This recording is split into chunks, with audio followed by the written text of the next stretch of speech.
i7 ગુજરાતનો અવાજ। નમસ્કાર દર્શક મિત્રો, i7 ન્યૂઝ ગુજરાતીની સાથે હું છું આપની સાથે પાયલ બામભણિયા। તો જોઈએ આજના મહત્વના સમાચાર। લીંબડી ગ્રામ સભામાં ભૂમાફિયાઓ સામે ઉઠ્યો આક્રોશ। ખોટા દસ્તાવેજોના આધારે જમીન પચાવી પાડવાનો સર્વે નંબર 235 પૈકીનો દાહોદ રોડને અડીને આવેલ અરજદારનો પ્લોટ પચાવી પાડવાનો આક્ષેપ।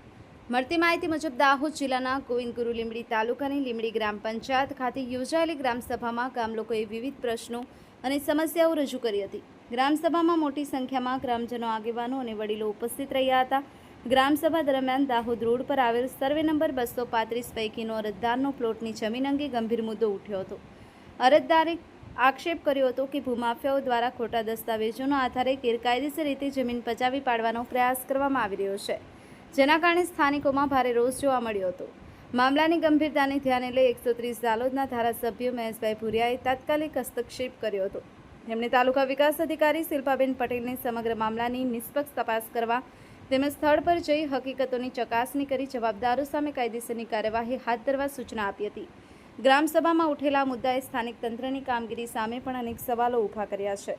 હવે તપાસ બાદ શું કાર્યવાહી થાય તેના પર ગ્રામજનોની મીટ મંડાઈ રહી છે। Bureau chief Kalubhai Damor, i7 news Gujarati, Dahod.